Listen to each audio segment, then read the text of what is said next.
Well, it's been a while, but there have been some changes to the garden. We had birds going after our strawberries over here and going after our tomatoes, and that made me sad. So I looked up how to deal with that. I'm not trying to kill the birds, I just want them to leave my stuff alone. And it said that they go after your produce because they're thirsty.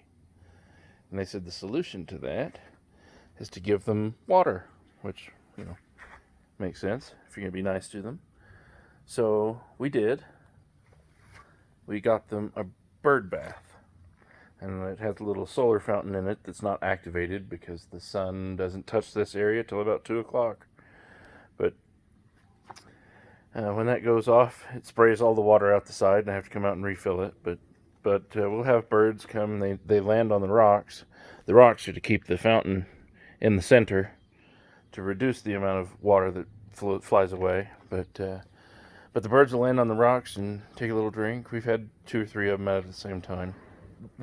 We got new wood chips since the last video, and I've just wound up burying this blueberry plant that was dead and wasn't doing anything. This blueberry plant is very, very happy with his new accommodations. This one has finally perked up. Unfortunately, we did lose this one also. I thought he might make it. You can see his little brown leaves here, but he didn't make it. Another blueberry plant here. He's thriving, but my original showpiece is definitely dead.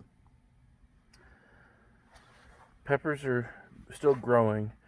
We lost the flowers that were on it, and we're waiting to see what happens now. It looks so much happier with more mulch. You can see we did it pretty deeply. The marigolds are almost buried, but that's the way it's supposed to be, to hold all that moisture in there. Cucumbers have all come up. Finally. Alana's crookneck squash plant is flowering. She's very excited because she planted those seeds, and she really did. That cucumber plant's coming in too. More pepper here. Same thing happened. All the flowers fell off, and we're waiting to see them come back.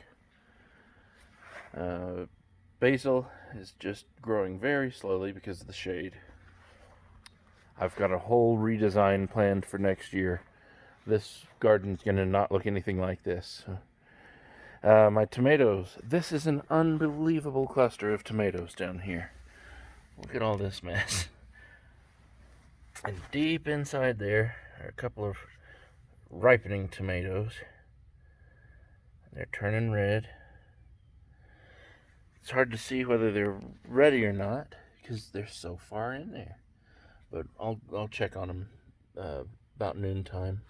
Oh, I've got some dead flowers. It's odd. Wonder what happened there. That pepper plant's coming in. Peppers grow so slowly, and my climate is so not hot enough, especially here in the shade. I don't think we're going to have much success with our pepper plants, but we'll see. Cherry tomatoes. We've eaten a lot of tomatoes off of this. And we've got some coming in again, ripening up, and lots of flowers. Toward the end of the season, I'm going to have to pull all the flowers off so that the fruit that's already set will ripen. Otherwise, we'll have a whole bunch of flowers when the frost hits.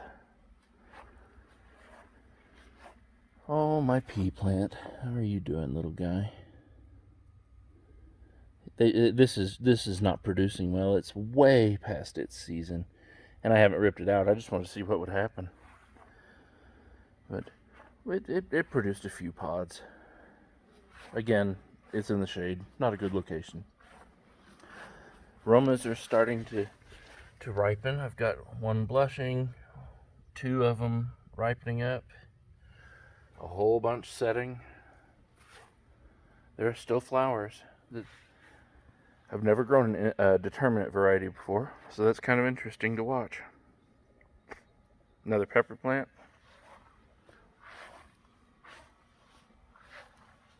more cherry tomatoes.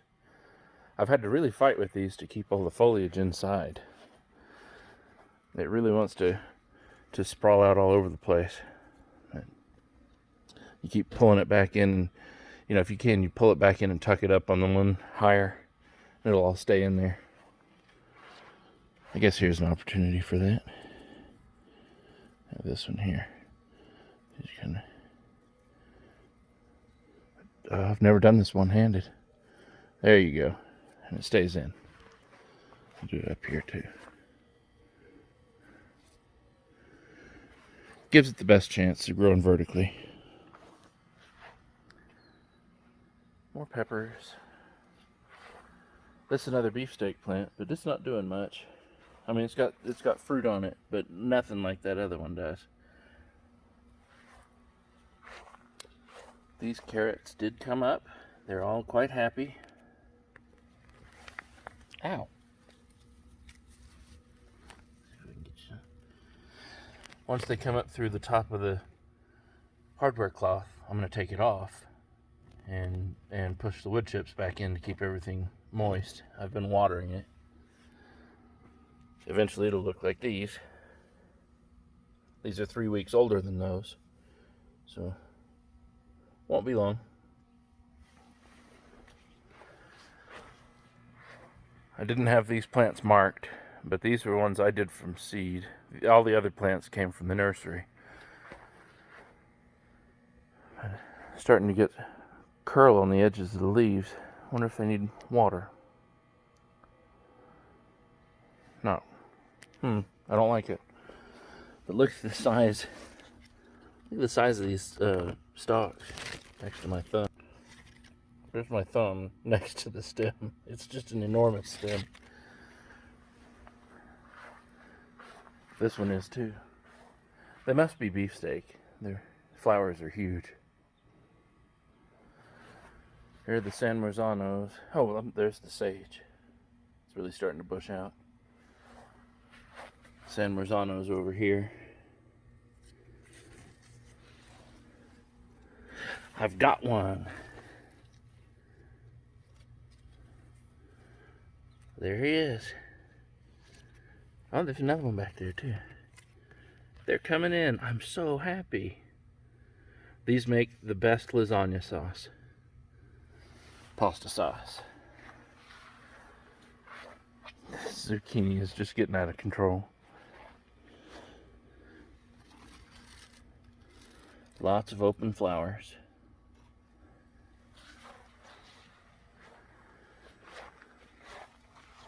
It tried to smother out this string bean, and I've been trying to rescue it all summer long.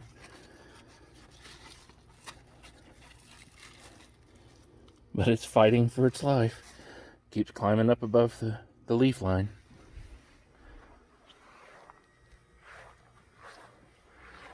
The raspberries have started to shoot up, which is good. I still need to come out. I'm going to put trellis wire that runs the whole length of this fence row. Put one about here, and another one here, and another one up here toward the top.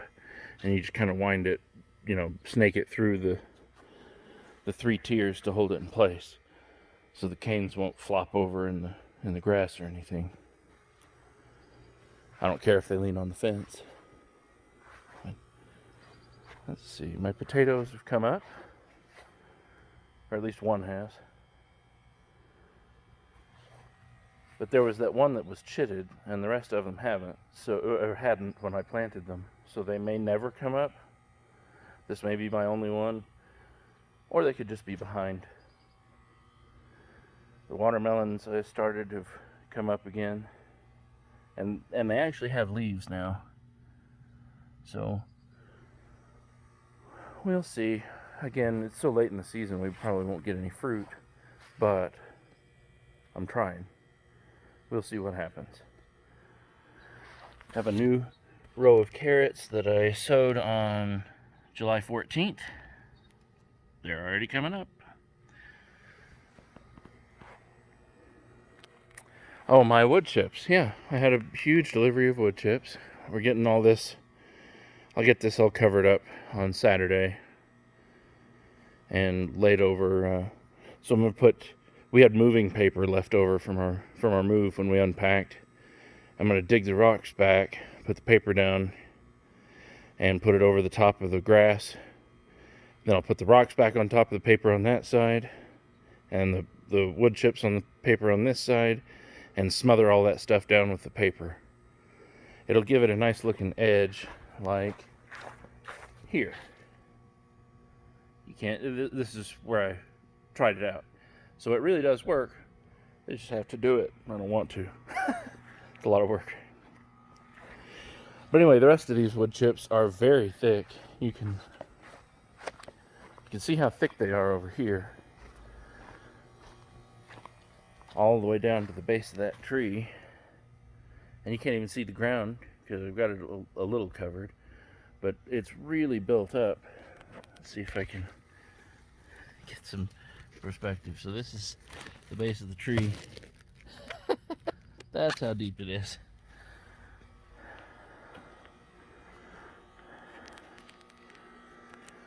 And then this stuff that's stacked up over here will just compost in place and break down over the winter. And next spring I'll distribute it throughout the garden as it's broken down, and it'll decompose faster then.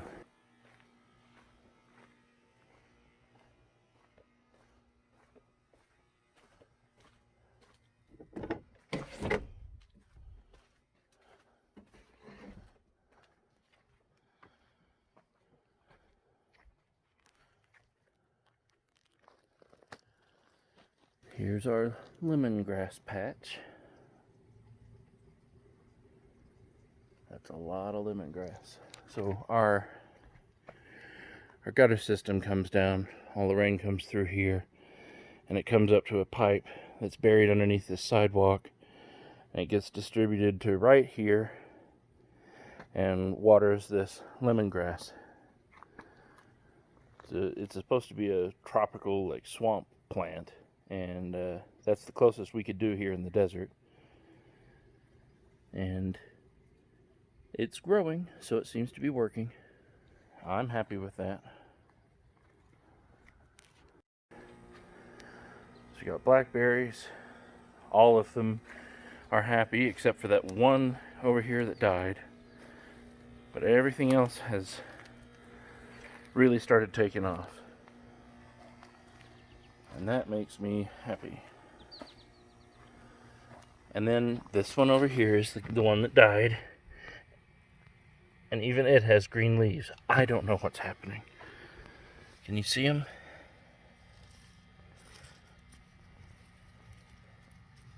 Looks like it started up a new cane. I don't understand what's happening. Got raspberries coming in on this one.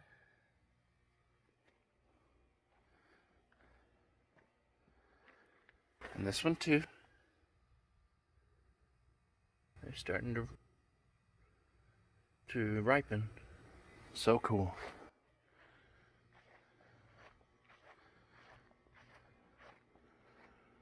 Our citrus trees are still happy.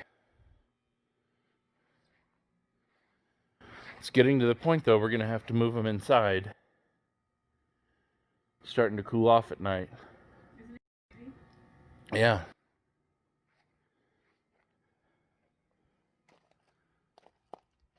We did take some of these onions out. We harvested them, but we didn't eat them yet. I don't know. I don't know why we do all this gardening if we don't eat what we produce, but we haven't eaten it.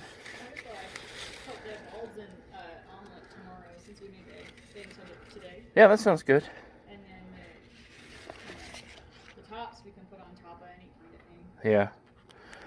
So, corn time. Got all the male, the pollen up here. But here's a female, the corn. You rub the pollen, get it on a plate, or take it off of the leaves here. It just all falls all over the place. It's supposed to wind pollinate, but we don't have enough plants. And then you touching on the silks. Each one of the silks corresponds to a kernel of corn in there. And so you just rub the pollen on there and it'll pollinate it.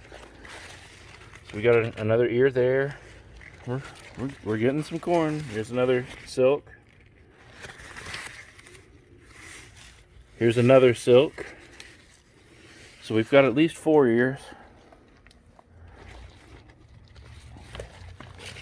And I don't see any more, but I'm happy with 4. Nolan doesn't like corn anyway, so maybe he just won't get any.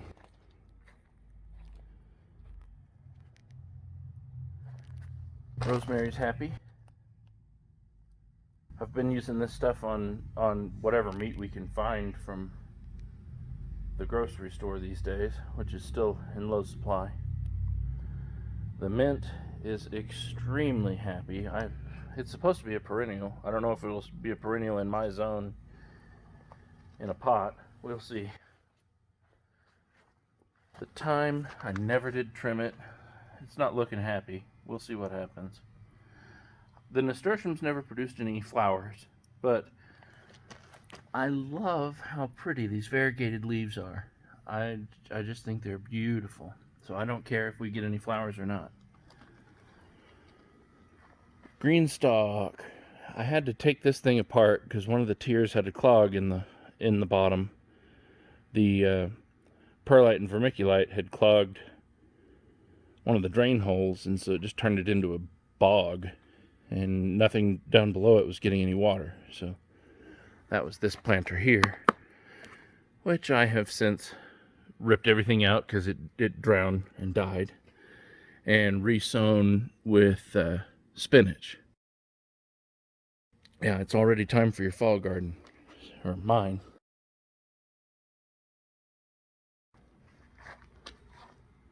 The lettuce is not doing great anymore. It's overcrowded, and there was one day when my garden hose broke that I couldn't get these watered, and I thought, whatever, I'm getting another hose. It'll be all right till tomorrow. It wasn't. I should have watered by hand, and I've lost all my lettuce as a result. The basil, though, survived and is very happy. This is Rachel's lavender farm. She's getting started. And my She's volunteer. worked really, really hard on growing this lavender all year long. And then she has this volunteer thing that we don't know what it is. Looks kind of like baby's breath. We don't know. I think baby breath is smaller though. I don't know. Yeah. I don't know if it's just a weed. I don't know. We like it, whatever it is. These are black-eyed Susans. They're starting to put on the foliage up top, so maybe we'll get some flowers. Maybe not till next year, though. We'll see. This one zinnia is happy. The zinnia that was back here died, so these holes are more zinnia seeds that I've planted. It might be too late in the season for them to come up, but we bought the seeds anyway, so why not use them? The echinacea died, and that zinnia back there is not a happy camper. I don't know what's going to happen with it. Anyway, that's the garden update for today. So, thanks for joining us in the garden.